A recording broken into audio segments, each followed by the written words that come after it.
Salut à tous ceux qui sont nouveaux, bienvenue. Et à tous ceux qui reviennent, content de vous revoir. Récemment, l'un après l'autre, nous avons résumé 3 des 4 grands sous-thèmes que nous avons abordés cette année avec le thème principal « Recommence ». Aujourd'hui, nous allons conclure avec le dernier sous-thème, bien que premier dans l'ordre chronologique, qui est l'adoration. Alors, sans perdre de temps, commençons. Bien-aimés en Christ, il y a près de 12 mois, nous avons vu que nous devions reprendre ou recommencer les choses que Dieu nous avait convaincus de faire selon sa parole, mais que nous avions cessé de faire pour une raison quelconque.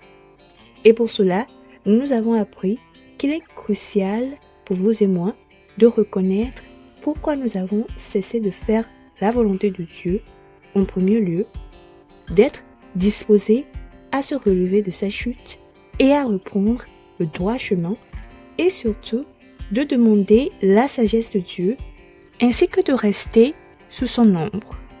Car, comme nous l'avons vu dans Ecclésiaste, le chapitre 7, du 11e au 12e verset, la sagesse de Dieu et son ombre sont essentiels pour persévérer et triompher en toutes choses.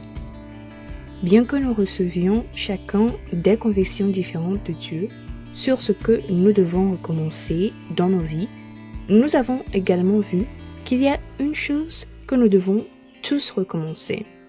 Et cette chose, c'est notre adoration.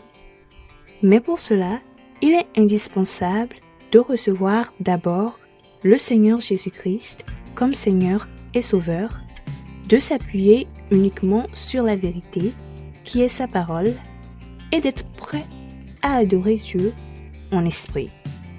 Pour avoir une idée claire de ce que signifie recommencer son adoration, nous avons vu l'exemple biblique d'Isaac qui, afin de recommencer son adoration, a décidé de creuser à nouveau, à leur endroit précis, les puits que son père Abraham, avant sa mort, avait autrefois creusés.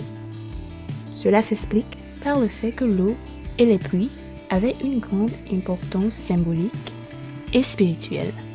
Malgré les disputes et les querelles des Philistins, nous avons constaté qu'Isaac a persévéré avec la sagesse de Dieu. Une persévérance qui lui a permis de croître spirituellement tout en prospérant dans tout ce qu'il entreprenait.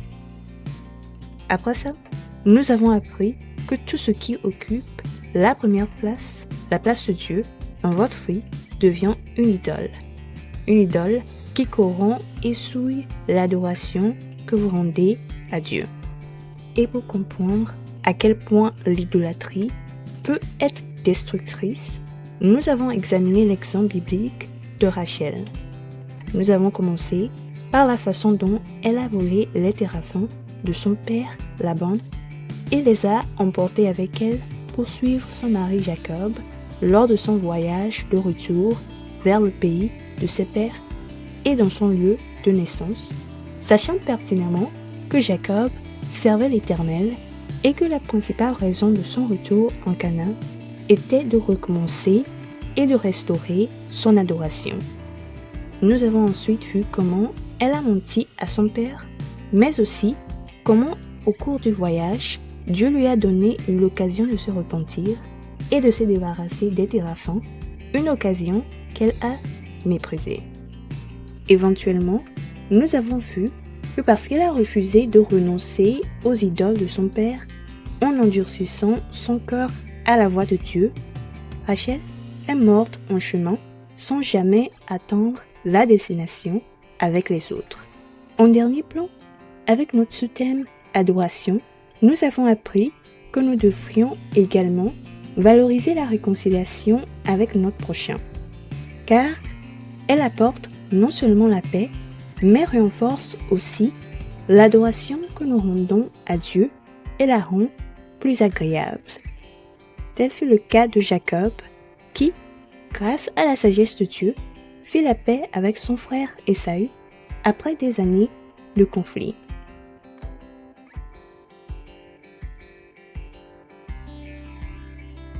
Bien-aimés en Christ, prenez un moment pour faire une petite réflexion sur cette année.